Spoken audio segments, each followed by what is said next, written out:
Good afternoon. Happy New Year. We are here, 2021. We made it. The Chicken Box. Man, if you just tuned in, the year is starting off in a riot. I guess we can say like that. I'm Kevin Peck, one of your hosts, representing the Gen X's. All my Gen X's tune in. Dr. Draper, Happy New Year. Happy New Year, Impeccable, and Happy New Year to our millennial friend, Misha Green. I'm Francis Tony Draper, representing the baby boomers. And like Kevin said, wow, the new year really has started off with a bang. And so we're going to talk about some of that today. But good to see everybody. Share this broadcast, invite your friends, as we do have an exciting topic to start the new year off with. And so with that, Misha Green, you want to introduce yourself? I shall. Hello, everyone. I am Misha Green, and I am excited about today's conversation. Uh, Sad that we have to have it, and I think as the millennial representative, I hope to get my license to get on my box today. Well, this is Yeah. Well, this is the Chicken Box, and let's just get right to it. Today's topic is the topic of yesterday and all day and on your mind. It is Black people versus the police response. Black people versus police response. Man, go tell a friend. Hit the share button. If we popped up on the African American newspapers, uh, media page on Facebook, hit the share with your friends. When we connect, we are stronger. Man, on the Chicken Box, if you never heard about it, in Baltimore, it's a food. It's 4 wings and fries. But here at the Afro, the Chicken Box is where you get to speak your truth. We get to dispel the stereotypes. We get to talk about some things. And I am not upset that we're talking about it. I'm actually glad that we're talking about it and that we have a platform to talk about because, you know, I can't wait to get into it. Dr. Drake, what man, we saw, yesterday, it was just unprecedented. We talking about a chicken box. The rioters were up on the Capitol Hill box and they were doing whatever they wanted to yesterday. They had gone bananas. I was like, if our nation was really under attack, would it have taken that long? They would have brought out the helicopters or something. I'm at a loss for words. Black people versus the police response. Good God Almighty. If you're speechless, I know I am. Dr. Dre, we got a special guest today.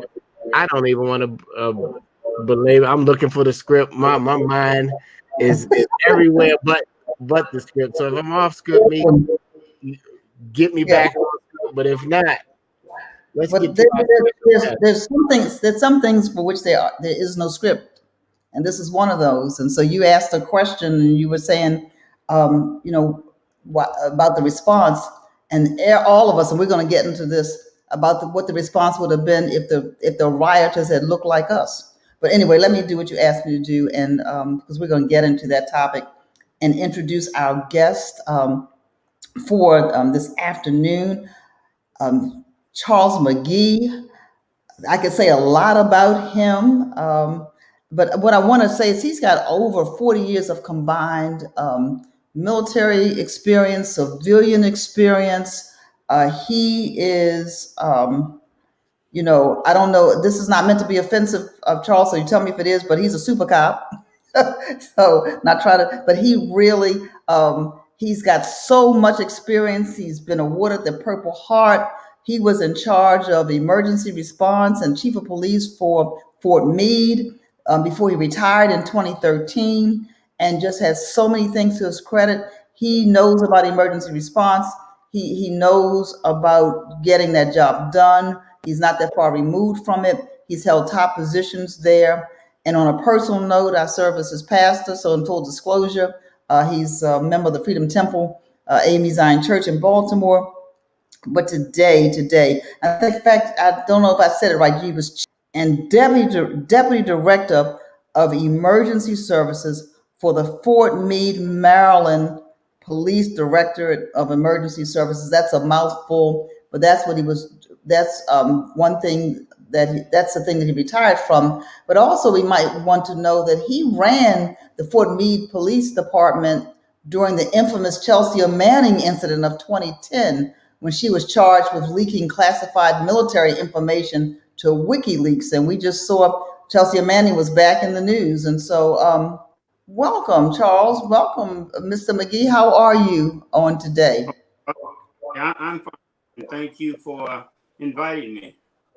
Good. We're glad that you're here. We're glad that you're here. We appreciate it. So I'm gonna put it back, kick the ball back over to my co-host, Kevin.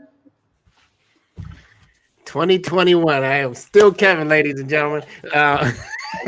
Welcome to the Chicken Box. If you just tuned in, this is Black people versus the police response. You saw what was going on yesterday, and I want to say welcome to the Chicken Box, Charles. I have a good friend named Charles McGee.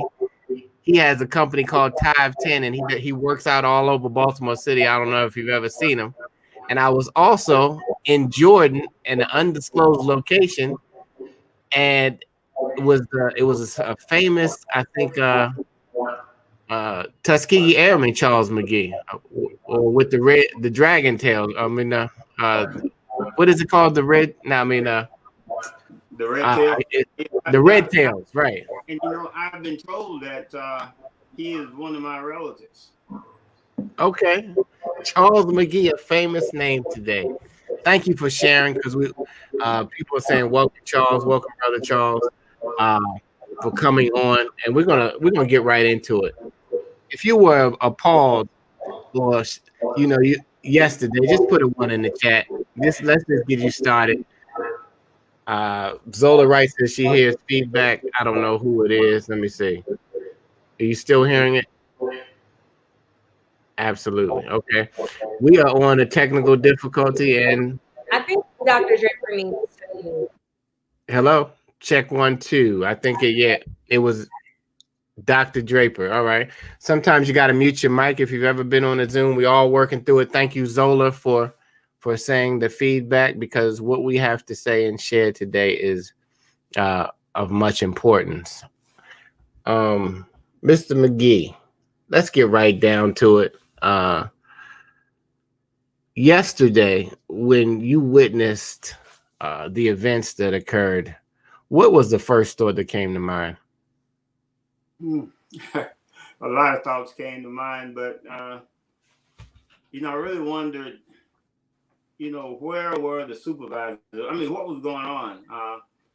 I've been in several situations, but they knew that the protesters were coming.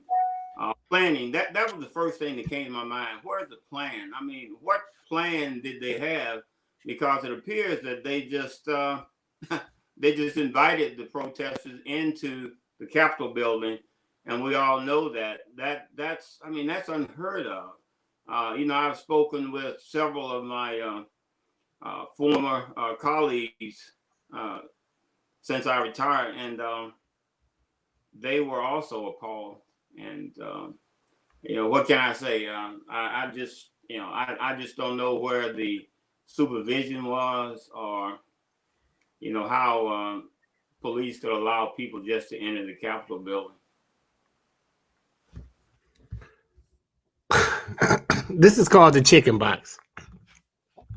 If you just tuned in, and that's where you come, sometimes you just got to get on the box and vent and get something out and just speak your personal truth. Misha, I'm going to let you get started first. This is where we take 30 seconds. What did you feel? Because you were right there in DC, and you've been through several different demonstrations, protests, and all of the craziness that's gone on throughout not only this whole campaign of whatever number he was. I'm even forgetting the number, but till this point. But being there in DC yesterday, what was the vibe? Or just get on the box. I don't want to ask you the vibe, because you'll share that anyway. But just tell me how you were feeling when you saw yesterday's news. I was horrified, and quite frankly, a bit surprised. Mr. McGee talked about, how could this happen when there was obviously a need for a plan. Well, I have a lot of sources close to the mayor. The mayor was just honored as the Afro's Person of the Year. And part of the reason why we were not able to get to her like we wanted to is because allegedly she was working hard on the plan for yesterday. And on Monday, she did this big press conference talking about all the things that she was putting into place starting on January 5th, on Tuesday. And I was on Black Lives Matter Plaza on Monday for the Afro doing some other work. And it suddenly got blocked off. They created what they call traffic boxes because they were beginning, even then, seeing all these young Black people gathering, taking photos, and this traffic box began. Police started coming over and asking us questions and asking what we were doing. I am appalled that this happened yesterday because there were allegedly things in place, and yet it happened. I covered Black Lives Matter Plaza. I covered all of, not all of, but many of the protests during the summer post the killing of George Floyd, and police blocked us consistently. There were armed forces and the National Guard and people in uniforms I had never seen using their bodies as barricades to block Black people just demanding justice, just saying that their lives mattered. Blocked the Capitol just to say that their lives mattered. And yet, white supremacists were able to storm into the Capitol. I have seen videos of police actually escorting them into the doors. It was a horrible display of what America is. And I disagree with all the leaders, as powerful and as beautiful as their speeches were yesterday, who said this is not America. And these are just examples of it, because I was there and I saw it, and I saw what they did to stop Black people who were just demanding justice and to say that their lives mattered. These people are anarchists, completely denying facts and truth, and intended to hurt our democracy yesterday. Okay, you just stopped there. You just dropped the mic. I guess it feels like a drop the mic moment, because if you're just tuning in, this is the Chicken Box, broadcast on the Afro American Newspapers media page on Facebook, which has been informing, educating, and inspiring our community for over 129 years. Shout out to the Afro. Shout out to everybody who's on here. Please share if you are seeing it with somebody else, because when we connect, we're stronger. I saw it. I got a call like probably everybody else. So I got a text actually from Dr. Draper and said, "Do you see what's going on?" I think I was on a Zoom. And, I've been on the Capitol. I was at the Million Man March, and I was, it's been several times that I've been there. But when I saw what was going on, it was almost like it was a concert. You know what I mean? It wasn't some kind of, like everybody was accepted. I'm like, they're that close, then you hear that they're inside the Capitol. Do you know, I think if it was one Black person going through the window, he would have got shot right going through the window. I believe that they would have begun to spray machine guns. I believe the dogs would have came out. I believe horses would have came out of nowhere. I mean, it looked like for a series of hours that nothing was going, like that nobody was doing anything. And maybe that's just what I was seeing. I don't know how everybody else was feeling that, But we got our special guest, former police chief, and thank you for all your service. Now, when I read your bio and your accolades, I want to just say thank you. You have all the hearts. You have the purple heart. You have. I got to go back to read it. But Charles McGee, as a police chief, what is the first normal line of action when this type of event occurs? And I'm going to bring Dr. Draper in a second to see if her mic is back working right. Charles. Kevin, you know, anytime you have any type incident, I mean, you know in advance, as you mentioned with the Chelsea Manning thing, you know, you plan. You know, planning is, if you don't plan, then you're doomed to fail. You know, with this incident, you know, they knew they were going to have a lot of protesters. The first thing that should have happened, and I'm sure it did happen, but I'm not sure why the plan, if they in fact had a plan, didn't come to fruition. I mean, you sit down, I'm sure the Capitol Police chief and her planners would sit down with the FBI, with the Secret Service, and you would come up with a plan. First of all, if they had a plan, the plan did not include enough people, because as you can see, from the initial start, the police were overwhelmed. They said that I think someone mentioned that they have about 2,000 Capitol Police. Well, where were they? I mean, it does no good to say that, you know, we canceled their leaves and, you know, nobody can go if they aren't there. I mean, if they're at home, I mean, you got to call them.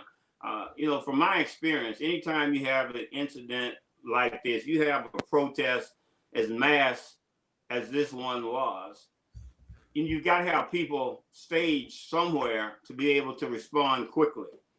That doesn't appear to have happened because it took too long to get reinforcement to the scene.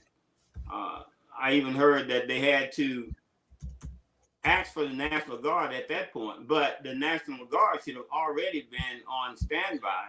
And I heard that they were on standby to help with traffic control and things like that, but they should have been already on standby to respond to the Capitol if requested. But from, like I said, you know, it all goes with planning. You know, when I saw the police officers taking selfies, you know, with the demonstrators or protesters, it was almost like they were trying to appease them and not get them upset. But the Capitol building is a national security threat. I mean, you enter that's why you have to go through scanners and everything to get inside the Capitol building. So why would you allow anyone to walk up the stairs, especially with bags and I mean, you don't know what they have. I mean, so as a former police officer, police chief, as just a regular citizen, I mean, I would think that, you know, more planning, more people already, you know, staged, this would have prevented, and even the barriers outside. If you notice, the barriers were just some metal rods or whatever you want to call them that you can pick up and move. You know, in all situations I've been in, you have barriers that can't be moved. You have police officers staged behind those barriers, and if people break through, they get arrested. You know, it's my opinion, you know, and it's only my opinion, that everyone that entered that Capitol building should have been arrested. I mean, I know that didn't happen because I see that only 50 were arrested. 52 to be exact. Yes. How many? 52. Yeah. Out of thousands. Yeah. Only 52. And to go back to your point, you know, if it had been Black people, if it had been a Black Lives Matter demonstration, would this have been handled differently? I mean, we don't have to answer that question because it's already answered for us. All you have to do is look at the news clippings and all of the press that's been out, so we know what happens, you know, during those demonstrations. You know, I'm not saying that some of the things that happen during those demonstrations shouldn't happen, but what I am saying, is that it should have happened in this case. People should have been stopped. People should have been arrested, just like they do, in the Black Lives Matter demonstrations when people get out of hand. If people don't get out of hand and they are protesting peacefully, they don't try to get inside the building, then you let them demonstrate. But this was totally out of hand. Absolutely. If you just tuned in, this is the Chicken Box. We're talking about Black people versus police response. We're not just talking about, yesterday is right on our mind, but we're talking about period. We've heard situations of taking them to Burger King and are you okay? Bringing them some water. They allow our other brothers of other colors to say anything to them, to push them, to even, I've seen them flat out cuss out police that's been caught on video, Charles. And it's almost like, hey, like, I just know you, little Johnny from baseball. You're my friend, and I used to coach you in Little League, and I'm gonna let you get away with that. I think we got some responses. James Nelson tuning in, Gio, Andre Ward, Zola Wright. Thank you, everybody. Chris Judge, I'm gonna put my glasses on to see your response. It says, I was on the Hill producing media for outlet at the Black Lives Matter march after the pepper spraying episode, and cops were everywhere. You didn't see that yesterday? And we all know why. The officers were coddling them. The word of the day, coddling. And we have coddled these white supremacists since the end of the Civil War to the present. The time has to stop now. If these were Black folks, he brought out an old school word, Black folk, they would be dead, actually beaten, shot, and you would have seen several buses probably come out of nowhere that were now paddy wagons, and everybody who wasn't paying attention would have been getting on that bus and going to jail. 52. Anyway, Dr. Draper, is your mic back with us? Wait, so can I just reply to that real quick? Because I was there the day of the pepper spray, so as well. And I just want to say the major difference and the reason why this happened, I am positive, is because the president incited the incident itself. The president had made sure that the Federal National Guard was there and stopping Black Lives Matter protesters that day from doing nothing. I was there reporting, but people were doing absolutely nothing when the pepper spray came. There was no violence, but they were put in place by the president. The president did nothing to stop this. There was a lack of federal support. So while there was planning, there was not the proper federal support to block this. In fact, we know now that the president encouraged it and said, oh, well, this is just what happens when you lie about an election. Dr. Draper, we're going to deal with the echo. I want your words to echo clearly. I don't know if the echo was there. It may be still there. So I apologize to our listeners. First of all, can we stop calling these people protesters? Can we just call them who they are? Terrorists, thugs, a mob, whatever. But they weren't protesters, peaceful. They thought they were protesting something, but they were not peaceful protesters. That's the first thing. The second thing I want to say is that whoever said it earlier, Misha, I think, when people say this is not America, this is America. These are the kinds of things that have been happening in America to Black and brown people over and over and over again. Selfies with terrorists, just the coddling, whoever said that word, exactly right. And Mayor Bowser, I don't know if any of us had a chance to really check that out. She did a press conference right before we went live. And she too is concerned about the discrepancy. And maybe Charles can speak to this. The DC police have their jurisdiction. They don't interfere unless they're invited to do so, right? Charles, they don't just, that's the Capitol Police, right? And so it's a failure on the Capitol Police side. It is, but MPD was deployed. The problem was they were deployed to Freedom Plaza, not to the Capitol. Right. And they were prepared for what they thought was going to be a civil disobedience kind of thing. But when you have a lunatic, even in the White House for another 2 weeks, and you don't know what may happen, who's encouraging people and his henchmen, just a couple of hours before, the reason I text you, Kevin, so quickly, I was watching the proceedings in the Senate when everything broke out, right? And so I was already watching that when all of those things started to happen. And so, yeah, I was appalled, and then to see what happened subsequent to that. But I said, this is America. We allowed that to happen. Charlottesville, we allowed to happen. Enslavement, we allowed to happen. Hosing Black people down. This is not new. It's just that, it not happening in our community, but it is happening over and over again. And just for the record, I understand there were 68 people, 52, 68, still a small number of people, and 4 people died. 4 people died. One was shot and died, and the other 3 from natural causes, they say, whatever a natural cause is, was enough to give me a heart attack on yesterday. So that, I mean, and I'm on the box about that because I just think that we have to really say enough is enough. This stuff, racism on display, white terrorism on display, spurred by the person that is currently the highest ranked person in the land. We are made a mockery across the world, not just because of this incident, but this certainly was on Front Street on yesterday. So it was an attack, yes, against democracy, absolutely. Absolutely. Welcome back. If you just tuned in, this is the Chicken Box. We're talking about Black people versus terrorists. and, and the police response to that particular we're really not surprised as Black people of how some of our other color brothers and sisters act. But was so crazy to me, I remember when we were watching things happening in Minnesota and even things that happened. I'm down in Atlanta when they burned that Wendy's down. You would have swore it was Black people.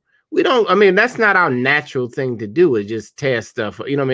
But they wanted to paint us as savages and animals so much. Even the tone that you could hear of the other media that's not Black media, when they were on television, when it was us involved, the tone and the urgency in their voice was not the same yesterday as if their federal or our federal building was being, broken into. Everything's being captured on video. Everything is like in real time happening, but their urgency, I heard no real big inflection like discussed, except for a couple of our Black and brown brothers and sisters. Charles, what about you? Did you hear anything different, or did anybody else feel the same way, that they were just kind of reporting the news like it's just, it wasn't like, oh my God, I can't believe, it wasn't, they didn't change their demeanor much at all to me yesterday. Yeah, you're absolutely right. It was totally different type of reporting and reaction by the people versus the reactions when you have the Black Lives Matter and the other movements, the other protests, or in this case, it ended up being a riot. Or it really ended up being, and I don't know why it is.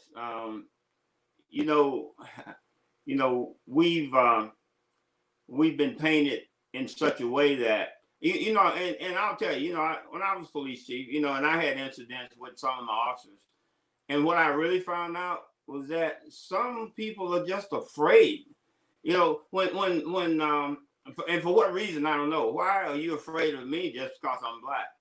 I don't know. I don't know if it's something that's been bred into some people, but a lot has to do with fear.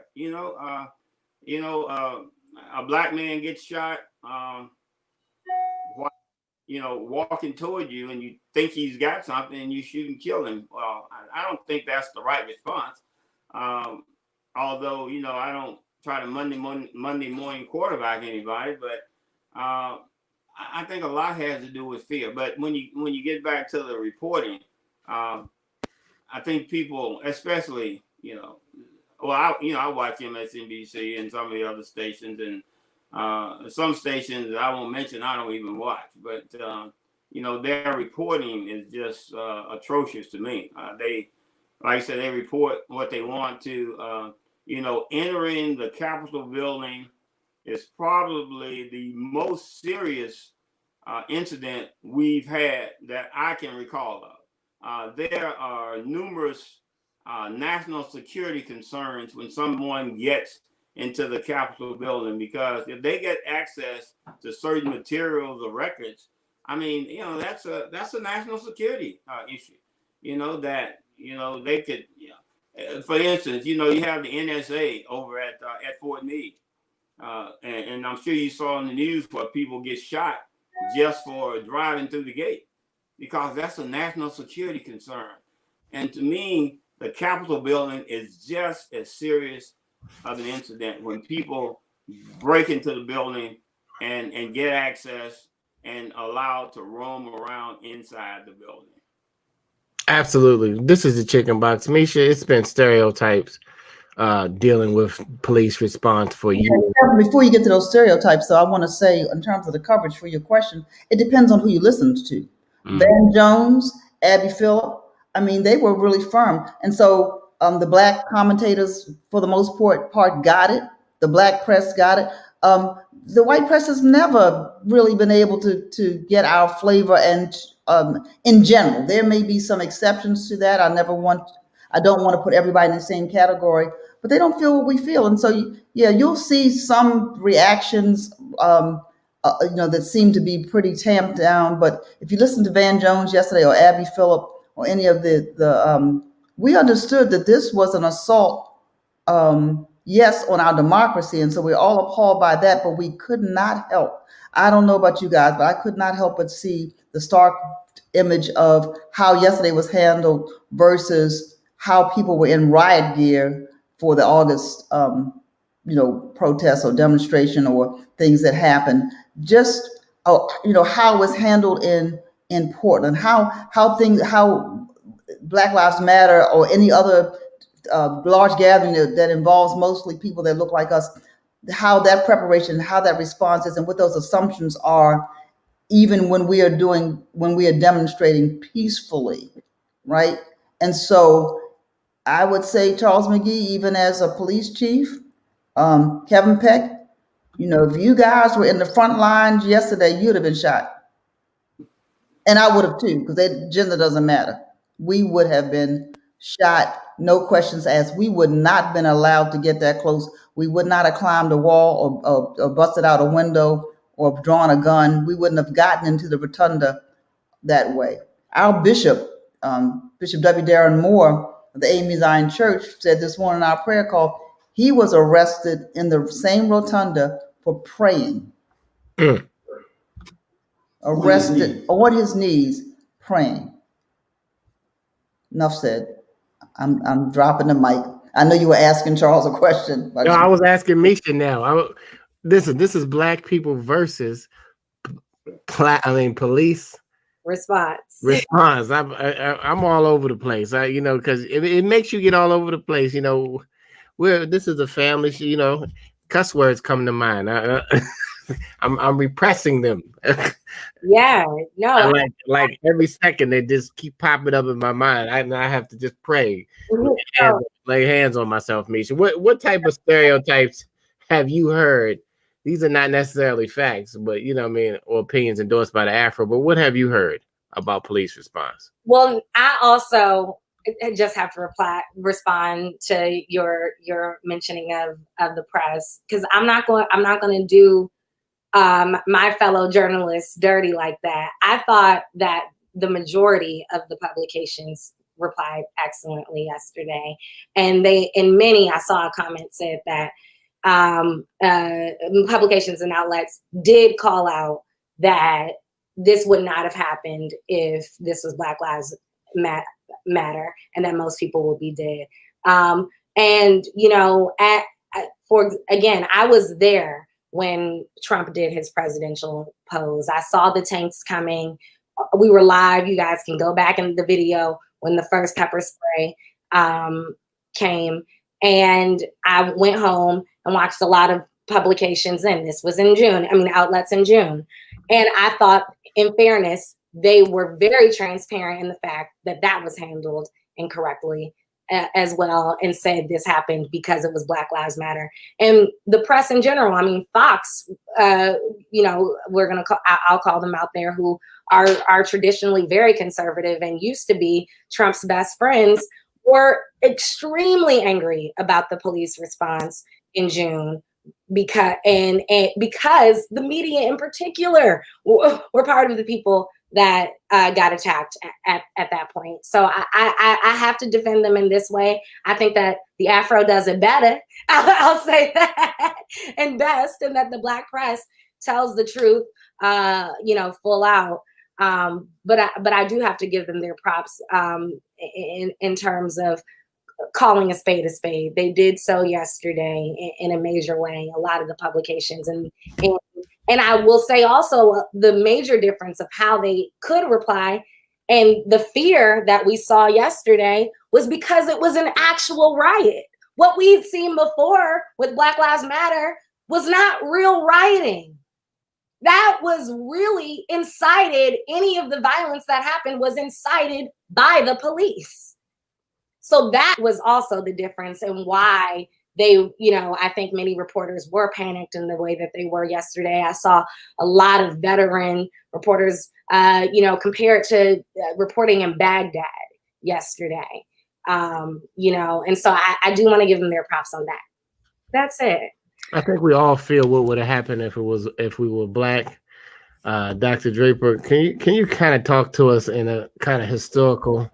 Well, I was going to give I'm still going to give the stereotypes. I mean, we venting now. We on the box. You know what I'm saying? The time is coming near. I didn't even tell people, get your favorite drink, bring your lunch out, your breakfast. I didn't even say hello to people from Africa to California, all through all time zone. Anyway, hi y'all. And we forgot to mention again, I think we've said it twice. Share this, y'all. Please share and engage and talk and tell us how you're feeling in the comments. But you're right. It's sad, but this wouldn't have happened if Black people did it. We're there.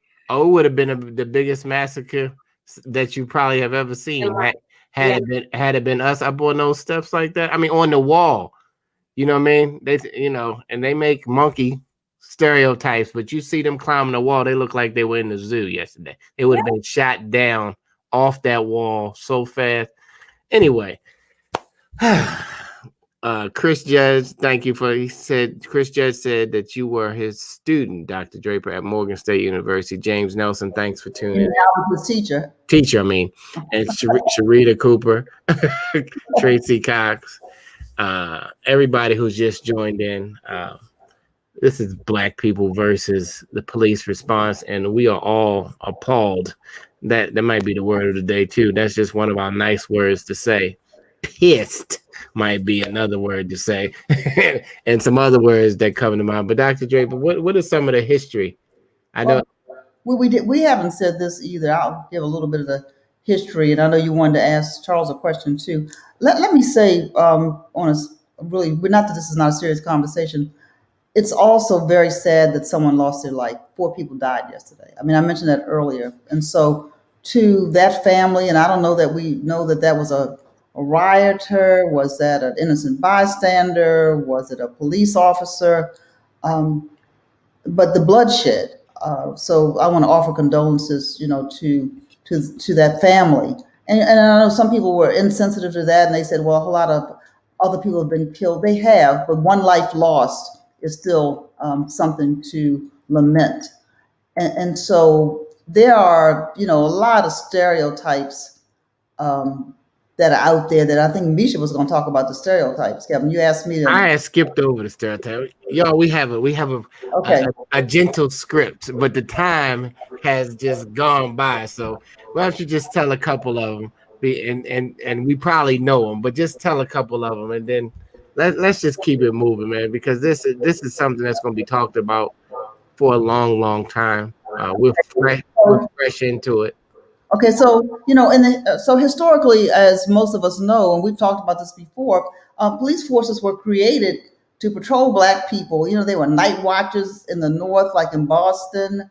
They patrolled everything. In the South, it was different.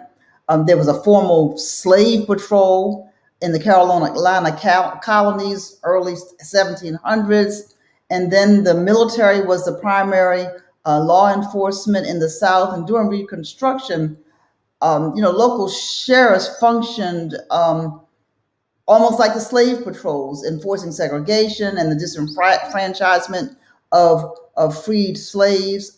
During the Civil Rights Movement, Jim Crow, police were used routinely to so-called control protesters, but really they had permission, if you will, to brutalize them. And so we've all seen the pictures of the hoses and the dogs and the beatings and the brutality and the lynchings.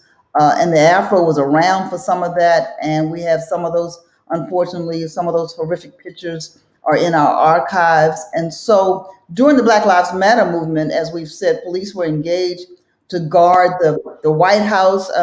Charles, you said it, the Capitol at all costs, right?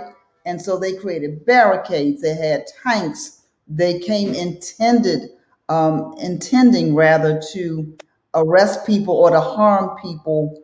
And so that's been the history, and so it just feeds into the stereotype that Black people are violent. And so Charles talked about fear. You know, that fear, some of that fear is manufactured, and you don't even have to do anything. It's just because you are Black in America. And so there, all of those things lead up to this, and the mentality. I mean, I saw the fear yesterday. Now, some of that fear that people had yesterday think about this. We're also in a COVID environment. You got all those folks unmasked on top of one another. Yet, as Charles said from the beginning, the preparation, you knew this was coming, right? And I think to Mayor Bowser's credit, she shut down the city in advance, of the district in advance, and that she asked for help, but she can't call up the National Guard. That's a federal decision. So there you have it, Kevin. That's some of the history. And I want to piggyback on that, Dr. Draper, because I in many ways have been wondering, has this been a partial failure on Bowser's part? And I think in some ways it has. However, you're so right, because it's so incredibly frustrating that she could only get the DC National Guard. Then yesterday, and that was pre-planning, which was all she could do. The Federal National Guard refused. And so then yesterday is when the Virginia and Maryland National Guard were then deployed. And we have this standing mutual aid in the DMV in order for, when something like this happens, that then they are deployed. But you're absolutely right, Dr. Draper. There was no federal support. I'm sorry. I'm slowly getting off my box.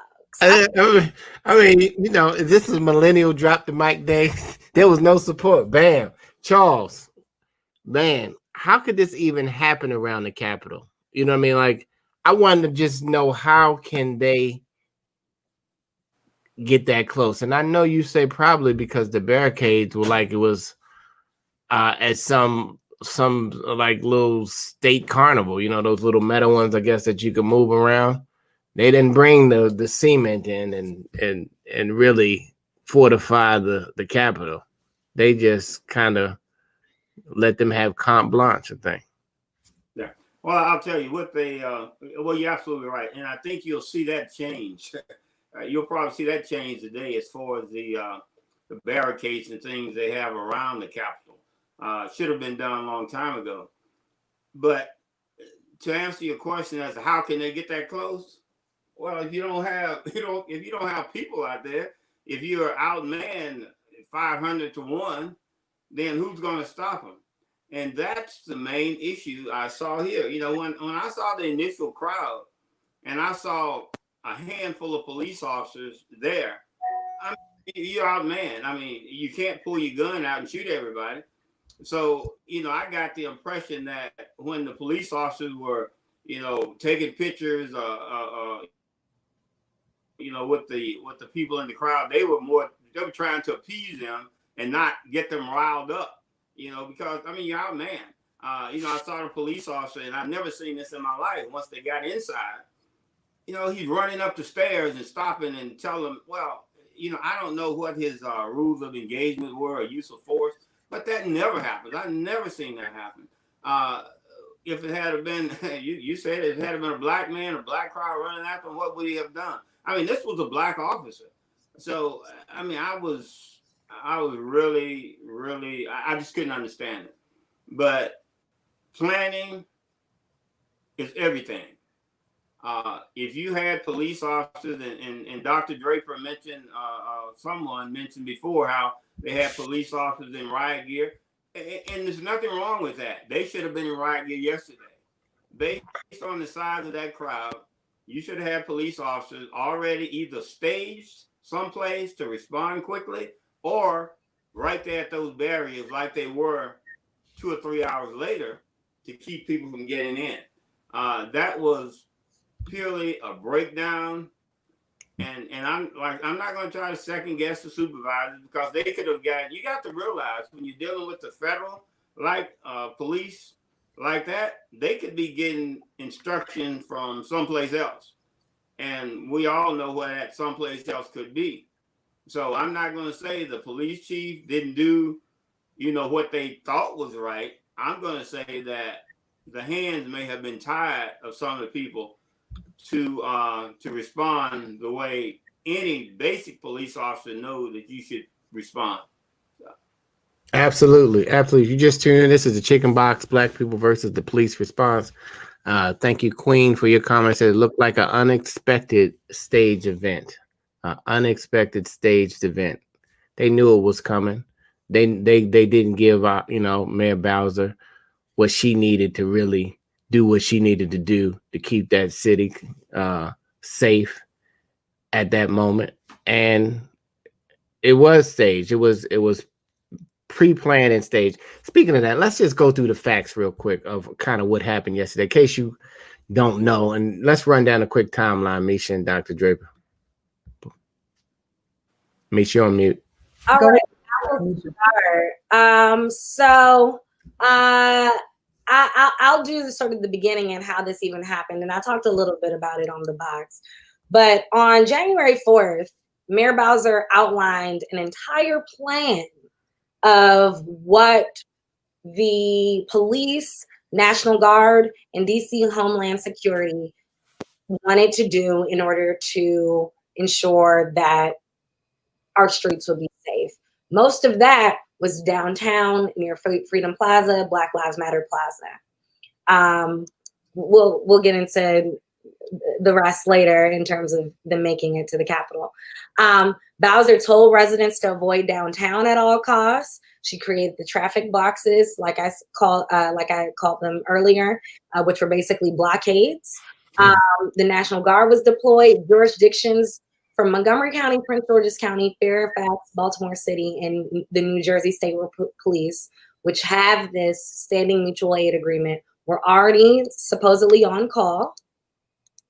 And there was this big no firearms rule. They had arrested the head of the Proud Boys, Enrique Tarrio, that Monday, the 4th, again. When I was at Black Lives Matter Plaza, as I mentioned before, they had already begun creating the traffic boxes. They had already started blocking things. And the day of, and even before, I saw a lot of people in DC with Trump flags, MAGA paraphernalia, wearing all red. A lot of people were maskless. And in Trump's speech, he then encouraged people to march to the Capitol. So all of this planning and this proper planning that happened near the White House, which is where the march was, near Black Lives Matter Plaza, et cetera, and Freedom Plaza, had nothing to do with them and when they made it to the White House. To the Capitol. People are familiar with the area. It's walking distance kind of close, but driving, things like that, the White House and the Capitol are not near one another. I mean, nothing is far in DC, but they're not next door. And so when Trump, and I heard it in my car, told the people to go to the Capitol, there was no one deployed, from my understanding, to the Capitol. And I will let Dr. Draper take it from there. Listen, Donald Trump incited a riot. He planned to incite a riot. He already refused to concede. He had refused to endorse an orderly transition of power to Biden, and even when he said so today, the caveat is still, but they stole the election. It was a fraudulent election. Anytime a leader, especially the leader of the free world, speaks and he encourages people to take control of a situation, to use force, that is inciting a riot. That is a crime. If you look up what it means to be a terrorist, he is a domestic terrorist, and he was the one that led that on yesterday. Yes, the police should have been better prepared. I agree. But I heard our former police chief say, and he said it, and we didn't pick up on it, the terms of engagement. What were you instructed to do? And so he incited that riot. He knew that his words were inflammatory. And even when he released that video that was still inciting, it was like, he didn't say, what you all are doing is illegal and unconscionable and it's terrible and it's attack on our democracy. He said, I love you. That's, when I say I love you, that means I love you. And he's almost said, and I love what you're doing. And sorry that these crooks took the election from me, but y'all keep on doing what you're doing. And so he's been saying this for a long time. And if you read his niece's book, Mary Trump, right there in the middle of her book, she said back when that book was released back in August, she said, oh, it's going to be a fight come, time for him to leave when he loses. And so this is something that he's planned. Who knows? Here's the danger. Who knows what else he's planned between now and January the 20th? Because most of what he says and does is a diversion. I was glad that Facebook and Instagram, speaking of facts, they banned him from their platforms for the rest of his term. Twitter did it for 12 hours on yesterday. The man is deranged, and we've known that for a long time. And so I think that we have to be careful.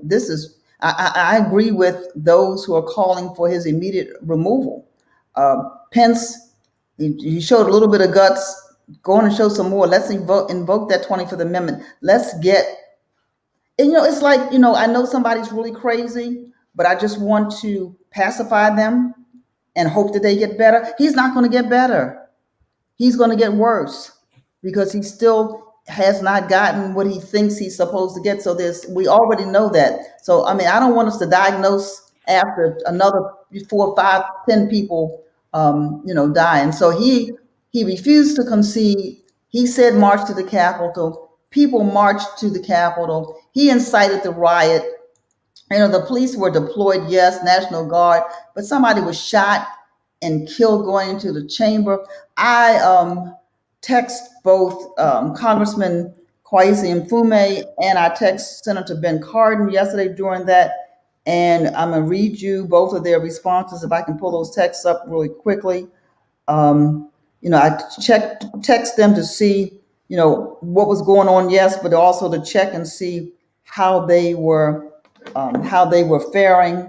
And so let me see if I can quickly pull up their responses. And so I asked Congressman Mfume how was he, what was going on, and he said he's okay at the moment. This was at 4:00 yesterday afternoon. He said, but there are a lot of innocent employees here that are in harm's way. The anarchists are trying to break through the door to the House floor. Shots have been fired. Trump, this is what Congressman Inflame said, Trump must be charged with treason, sedition, and inciting to riot. So that's what he said. And then Senator Cardin returned my text this morning, and he said it was not just my safety, but the safety of democracy that was at risk. So that's what we know. And so yes, the Biden election was finally certified at 3:45 a.m. this morning, but you still had people like Andy Harris of Maryland who voted to support the resolution. And so you have this insanity that's spilled over. It's been there. Listen, y'all, this is not something new. This is not something that happened yesterday. This is something that's been brewing for the entire Trump presidency. We were all shocked when he got in, right? But he's there, and it's been 4 years of horror that just culminated yesterday in a riot. Well, we're winding down on the hour. This is the Chicken Box. We probably could talk about this for the rest of the year. Be smart out there, people. I'm glad that our brown and black brothers and sisters didn't really just go down there to get to agitate, because that would have been a pure time of any if an agitation moment would have happened. I'm glad that we used our intellect and not our emotion yesterday. We're gonna go around real quick, 30 seconds on the box. Final thoughts for this week's Chicken Box. We'll start with my millennial friend, Misha Green. Okay, I'm gonna give my 30 seconds. It'll probably be less because I'm gonna give the Afro fact this week, just real quick. All right, go ahead. Only because it's sort of it You gotta give it. You gotta give it. Go ahead. Do the Afro fact first. This week's Afro fact is inspired by January 8th, 1963. And that's when the Afro reported that Maryland did not foresee fully integrating jails until 1966. Now, technically, desegregation had already really happened, in 1956 because of Brown versus Board of Education. In schools, it had already happened. And they said that desegregation only could not happen because they needed to make larger dormitories to house 1,200 people. And the superintendent who was interviewed at the time said he was supportive of integration, but basically said it was a process to integrate the dormitory and dining areas. The article talked about overcrowding of the jail and an issue, and that's an issue that we still have today, and that there were 1,198 inmates, 1,198 inmates at that time, and 787 of them are what the Afro called colored. And those guards there were all white, and all the custodial staff white. Of the 241 employees, there were only 3, as the Afro called them, colored workers, and they held positions as academic instructors. And so they did not feel like it was safe to integrate the jails at this point. This is 7 years after schools were technically desegregated in Baltimore. And as we see to this day, still African Americans are overcrowding jails, and there's a lot of segregation in prisons. And that's this week's Afro fact. So that's what I'll say. Absolutely. That'll be another topic, Black people versus the prison system. That's going to be a good one. Anyway, our esteemed guest, Dr. Charles McGee. I made you a doctor. You're official doctor. You know how they give you official things sometimes when you go back to college. But Charles McGee, thank you for taking your time. I know you're retired from it, but you probably live, eat, and breathe. It's still in your mind. Final thoughts for this week's Chicken Box. I've been all over the world. Law enforcement, military, civilian. What happened yesterday kind of reminded me of a scene in Somalia. You wouldn't expect something like that to happen in our nation's capital. I will say that I don't think we can strictly blame the police for not taking action, because I think the police do what they're told to do in most cases. Um, I would hope that, with the new administration, and not only in this incident, but in all the incidents that are happening with police around around the country. I think with more training, uh, a lot of police aren't well trained in some police departments, and I'll just have to say that. And we have to do a better job of accepting certain officers as police, because I know we're running out of time, but I can tell you that I turned down some police officers. I fired some police officers that were hired by other departments, and they knew that they had been fired. So we just have to do a better job of hiring and training our police officers, and giving them the guidance and the things they need to do a good job. Thank you. Absolutely, Dr. Draper. I think I don't know. Hussein was saying something. Why not? I don't know if that was in reference to something that you were saying, but Dr. Draper, final words on this week's Chicken Box. Okay, the final word. I think Misha has something to add as well. A final word is it's not over. Okay, let me just say this is not over. We're still in this struggle, and yes, many of us are glad that Joe Biden and Kamala Harris are going to be in the White House, but we have to hold them accountable as well to the things that are important to our communities. This police reaction, whether it's to a protest, it's the the unfairness of it across the nation, all the Black and brown people that were killed in 2020 and will happen again in 2021.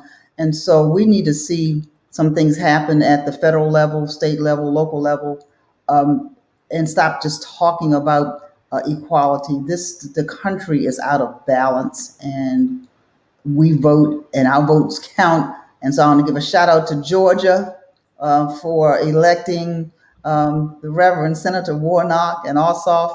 But let's see if that really makes a difference. We need to see more Black and brown people in high levels of government. And we just can't keep waiting. It's our turn. It's been our turn. And so this is not over. This is just the beginning.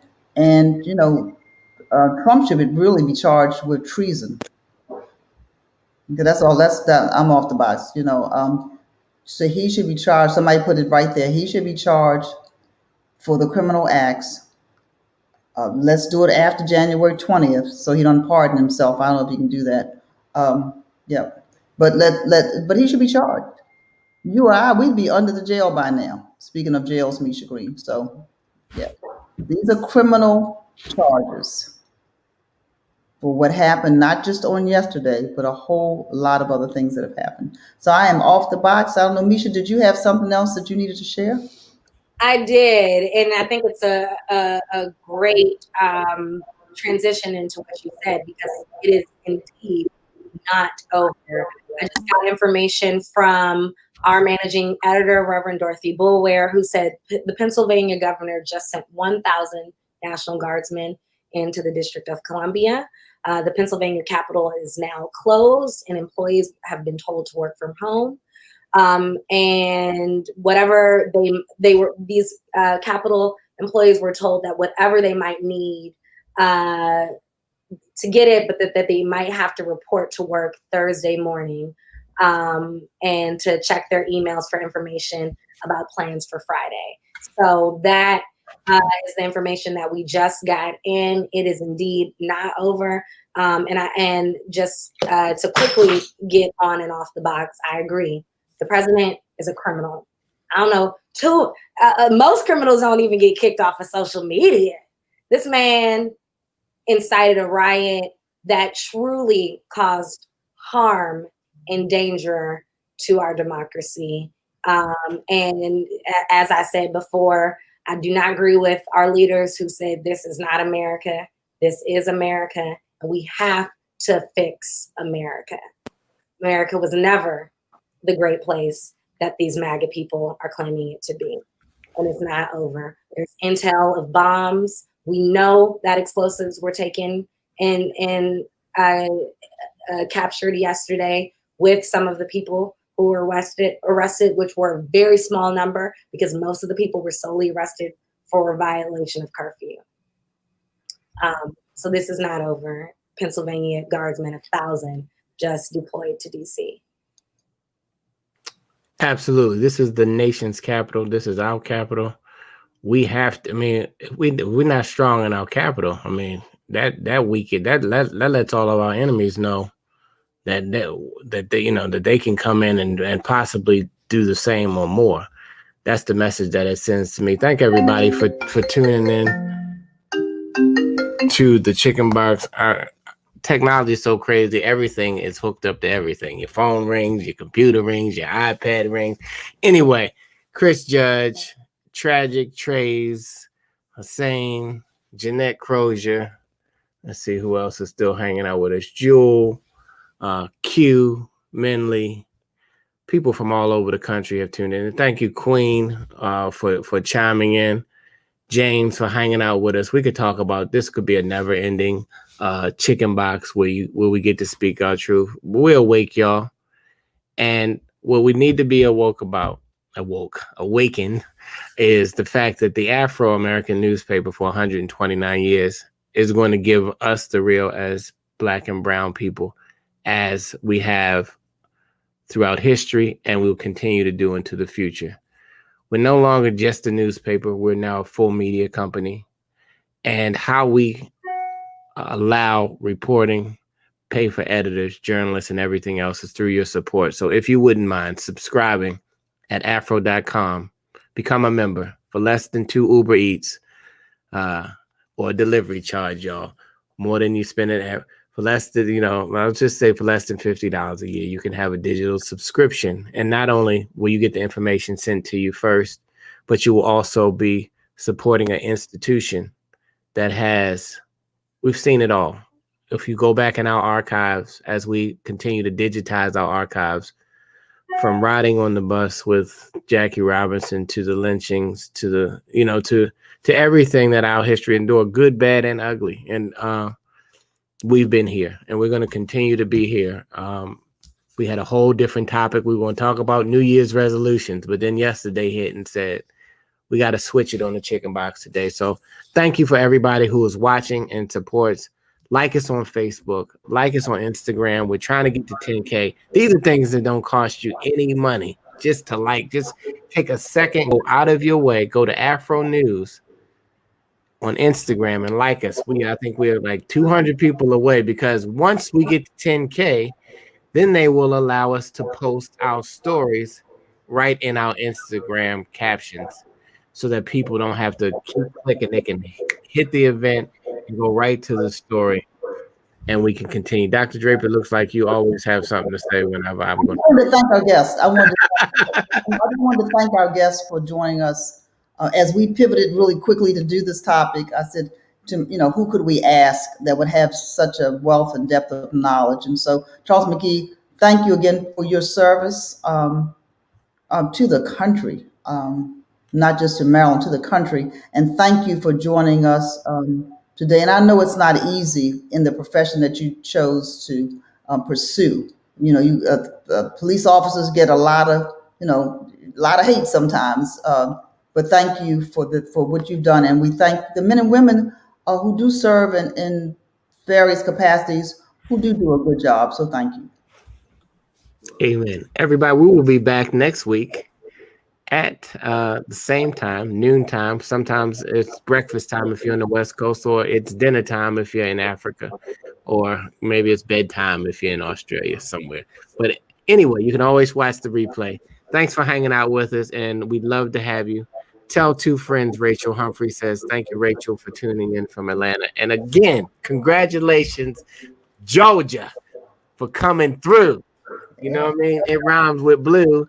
If you lived in Georgia, you're just glad those ads have finally stopped, because they wore us out every second, but it was all worth it. If you missed it, you can watch the replay. Until next week, have a great week and be safe, be smart. Use your intellect, not your emotions, guys, because we can be really emotional about everything, but you got to use your intellect and don't get pushed off your box so much just on an emotional decision, because emotional decisions have our prisons full because of a decision that you didn't really think about that happened in 30 seconds that cost you a lifetime of trouble. Talk to